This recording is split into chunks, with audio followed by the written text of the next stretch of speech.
अब आप लोगों के माध्यम से ही ये जानकारी हुई कि उत्तर प्रदेश में ब्राह्मण विधायकों की बैठक हुई है और उसको जो है भोज का नाम दिया गया है।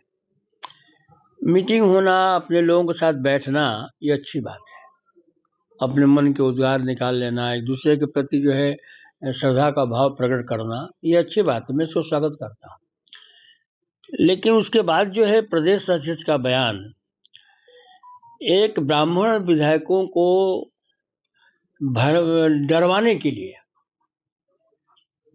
आप ही के माध्यम से जानो कि ये आया है कि ऐसे के मीटिंग को जो है हम आगे के दिनों में इसको हम बर्दाश्त नहीं करेंगे और इस पर हम कार्रवाई भी करेंगे। इस बात का यह उदाहरण है कि भारतीय जनता पार्टी में सब कुछ लोकतांत्रिक तरीके से नहीं चल रहा है।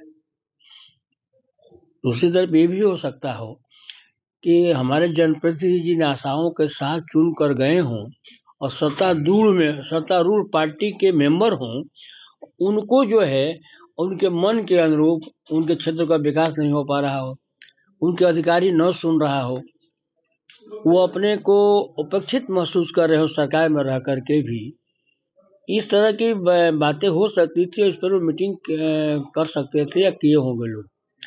तो हम लोग तो समाजवादी पार्टी से है, हम लोग तो सबसे पहले ही कहते आ रहे हैं कि भारत में भारतीय जनता पार्टी के लोग जो है लोकतांत्रिक व्यवस्था को समाप्त करना चाहते हैं, लोकतंत्र को समाप्त करना चाहते हैं, भारत के संविधान को जो है बदलना चाहते हैं। ये हम पहले ही से कह कर आए हैं। लेकिन अगर राजनीतिक परिप्रेक्ष्य से देखा जाए तो ब्राह्मण विधायक अगर अपने दल से असंतुष्ट हैं, उनके अधिकारी नहीं सुन रहे हैं, अपने क्षेत्र का विकास नहीं करते हैं, तो उनकी जिम्मेदारी होती है कि नैतिकता के आधार पर वो इस्तीफा दें। और समाजवादी पार्टी के हमारे नेता आदरणीय शिवपाल यादव जी ने इस बात का खुलासा कर दिया है कि अगर ब्राह्मण हमारे पास आएंगे और ब्राह्मण नेता हमारे पास आते हैं तो उनको पूर्ण रूप से उनको सम्मान दिया जाएगा और उनका जो है एडजस्टमेंट भी किया जाएगा। हमारे नेता ने इस बात को कहा है। समाजवादी पार्टी किसी एक जात की नहीं है, समाजवादी पार्टी किसी धर्म की पार्टी नहीं है, ये समाजवादी पार्टी समाजवादी सोच की पार्टी है और हम इसमें सबका स्वागत करते हैं। तो क्या 27 में ब्राह्मण साथ मिलेगा? ब्राह्मण का तो आशीर्वाद हमेशा हमारे पार्टी के ऊपर रहा है। ब्राह्मण ने हमारे पार्टी को जो दिया है, समाजवादी पार्टी ने जो ब्राह्मणों को दिया है, वो शायद किसी पार्टी ने न देने का काम किया हो। आज पूरे देश की राजनीति को देख लीजिए, लगभग 18 प्रांतों में जो भारतीय जनता पार्टी की सरकार है, एक आपसी द्वंद्व के कारण जो है एक मुख्यमंत्री मात्र जो है राजस्थान में ब्राह्मण वर्ग से आ रहे हैं और शेष जगह जो है भारतीय जनता पार्टी ने जो है किसी भी पद पर या कहीं किसी प्रदेश का मुख्यमंत्री उन्होंने ब्राह्मणों को नहीं बनाया। ब्राह्मण जो है कुछ दिनों से इस गलतफहमी में पड़े हुए हैं कि हमारी पार्टी भारतीय जनता पार्टी है। उनकी पार्टी भारतीय जनता पार्टी है ही नहीं। इसलिए कि इसको जो है साबित करने में और इसको साबित करने का काम किया है भारतीय जनता पार्टी के शीर्ष नेतृत्व ने।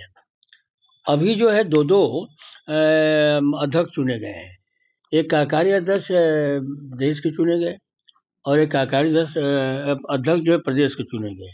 उसमें किसी ब्राह्मणों को स्थान नहीं मिला। ब्राह्मण जो है सबसे अधिक भारतीय जनता पार्टी को वोट करता है। ब्राह्मण के प्रतिनिधित्व के आधार पर जो है उनका हक नहीं मिलता है। इतना जरूर है कि भारतीय जनता पार्टी में कहने में कोई गुज नहीं, जब से सरकार आई है तब से ब्राह्मणों पर अत्याचार बढ़ा है। कहीं की वह घटना देख लीजिए, ब्राह्मणों पर अत्याचार बढ़ा है और उनको उचित स्थान नहीं मिल रहा है। इसलिए हम अपने ब्राह्मण विधायकों से, सांसदों से, अपने ब्राह्मण मतदाताओं से, अपने स्वजाति लोगों से अनुरोध करता हूं कि वो मुझसे भी सीखें। हम पीडीए का अंग हैं और पीडीए के वोट ने ही हमको सांसद बनाया है। और आदरणीय समाजवादी पार्टी के अध्यक्ष आदरणीय राष्ट्रीय अध्यक्ष जी महान है कि हमको दो बार जो है लोकसभा का टिकट देने का काम किया और उन्हें कोई ही शक नहीं हुई कि देश के प्रधानमंत्री के बेटे का टिकट कार कर करके वो समाजवादी पार्टी से किसी ब्राह्मणों को उन्होंने टिकट देने का काम किया। इससे बेहतर नमूना कुछ हो नहीं सकता है। उत्तर प्रदेश की राजनीति में अगर प्रतिपक्ष नेता की बात करते हैं तो आज भी प्रतिपक्ष के नेता के रूप में जो माता प्रसाद पांडे जो है विधानसभा का नेतृत्व कर रहे हैं।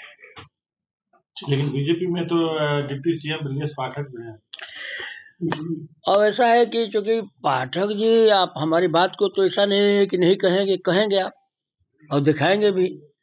पाठक जी के विषय में अभी पूर्व हमारे दल के एक नेत्री ने कुछ बयान दिया है, वो बात मैं नहीं कह सकता हूँ, लेकिन इतना जरूर है कि पाठक जी जिस पद पर हैं अपने पद के मुताबिक वो काम नहीं कर पाते हैं।